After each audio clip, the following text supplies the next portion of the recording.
All right, Matt Erickson for MMA Junkie and USA Today, here in the Windy City, Chicago for UFC on Fox 16, standing alongside Danny Castillo. How's it going, man? It's going great. Last call is in the house, fighting on Saturday. Yep. Feeling pretty good? Yeah, man. In Chicago, beautiful city. Got a big fight and couldn't be happier. We've got a fight on there between Edson Barboza and Paul Felder.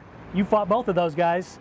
Break down that fight for us. Yeah, it's going to be a great fight. I'm excited to see that fight, get my win, go back to the locker room, grab some food and sit down and hopefully get a seat in the arena to watch it live. Paul Felder, we don't really know too much about him. I know that he's tough. He's one of the biggest lightweights in the division, and he's really strong and athletic. So that's something that Barboza is really good at too also. I think there's a lot of similarities in the two fighters. I don't think any of them are big wrestlers. I don't think this is going to be a fight that's going to go to the ground. I think it's going to be a stand-up war, and I don't know if I could pick a winner. You can't gun to your head on this one? No, man.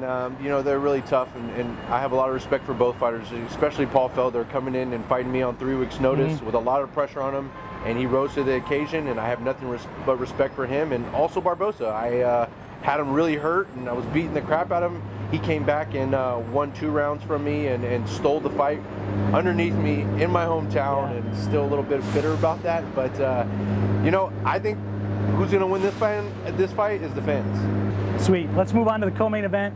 A lot on the line in the women's bantamweight division. We know Ronda's fighting next week down in Brazil. The winner of this fight between Miesha Tate and Jessica Eye should be next in line, in theory, to fight the winner of Ronda and Bethe Correia. Who do you see coming out on top in that co-main event on Saturday? I train alongside Miesha Tate. She's a great wrestler, and she's tough. We've seen her, get the crap beat out of her and her still pull off a victory. So that's one thing that Miesha has is her wrestling and her heart. Jessica's got great hands, and we've been in the same locker room, we've been in the same training room this whole week, and I've got to see a little bit of her training, and she looks great. That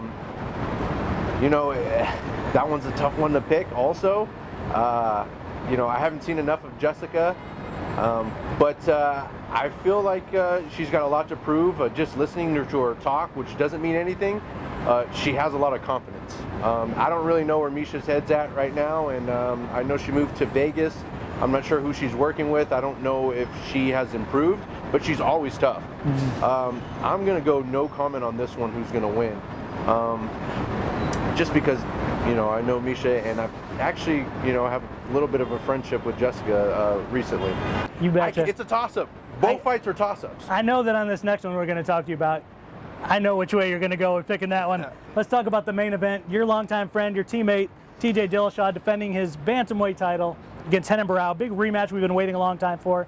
Break down that fight for us. Where's TJ's head at? How's he feeling? What's going to go on? TJ's, for some reason, he understands MMA more than anyone that I've ever been across, worked with on the team, and that says a lot because we have some killers in our gym. He just gets it, and one thing that he has that he has belief. He believes that he's the best in the world, and training with him, alongside with him, living with him, every single day we went to practice and trained super hard. I believe him, man. He's awesome. He's the best I've ever seen him. The best. I knew he was going to win going into the fight, the Barão fight, the first one. And right now, I have no doubt in my mind that he's going to win. Barão's last fight, he won the fight. It wasn't very impressive to someone who's, I think he was in the top 15. I'm not sure, but he wasn't in the top 5, and he didn't really look that impressive.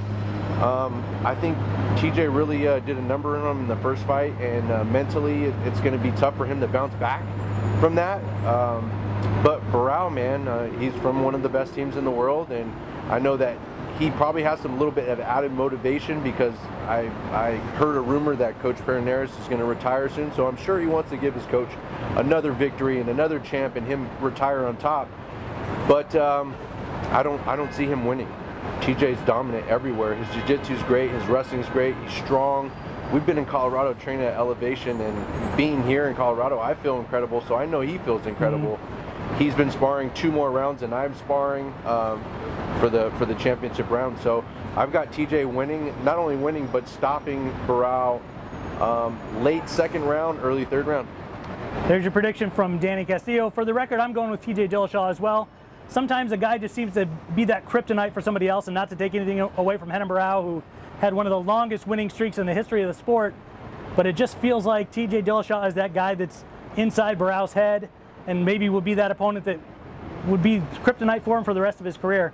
I'm going with TJ Dillashaw as well. It all goes down Saturday night at the United Center here in Chicago. This is Danny Castillo.